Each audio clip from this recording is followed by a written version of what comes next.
All right, this week we're going to talk about what are you doing with your inheritance?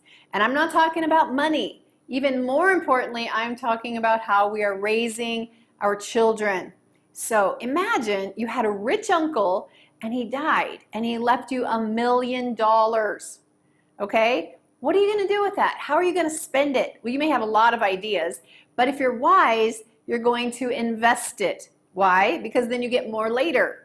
Well, children are like that. Well, let's see Psalms 127, 3-5, and it says how children are heritage from the Lord. The fruit of our womb is our reward.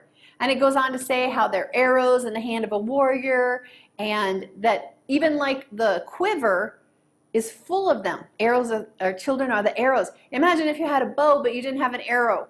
Okay? And even in Proverbs 17:6, it says how children's children are the crowning glory of old men. So be not mistaken. God thinks children are very important and they are our gift. And you know what? Children are God's gift to us on loan. He has entrusted them to us much like our gifts and talents. And we know the parable of the talent where the master gave one servant 5 talents, 1, 2, and 1, 1. And what happened? When he came back, they had to give account for those talents. What did they do with them? And what I want to say today is, and we're going to talk about this week, is that we are going to have to give account for how we are investing in our children. We have to invest in them. Okay, they are like the bank. If you don't invest in them, no return. No investment, no return. And the difference is that it's a limited time offer. Okay, the bank, they'll let you invest anytime. But children, if you don't invest in them when they're young, then there's going to come a time where they don't have time for you. You don't make time for them, and then they get older and they don't make time for you, and your input doesn't matter to them.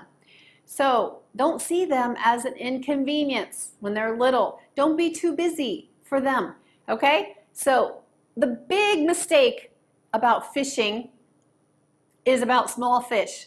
And in America, you know, there's a size limit. If you're fishing, you can only keep the fish if it's a certain size. If it's a little bitty fish, you have to throw it back.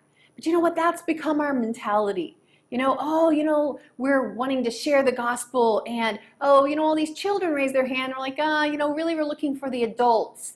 And we throw back the children thinking, we'll just wait till they become bigger. But you know what? The devil, he's so happy to catch all those little fish and make them into, small little fish curry, and he's not waiting for them to be old. And so if we as parents, if we as the body of Christ, if we are inconvenienced by children, if we're not taking time for them, we are throwing away our heritage.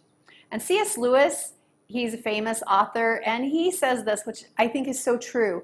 He said, children are not a distraction from the important work. Children are the most important work. So going the second mile, as we talk about our children, I want to encourage you, don't just tolerate them. Choose to make your greatest investment in your children. There's nothing more precious, and this time you can never get it back.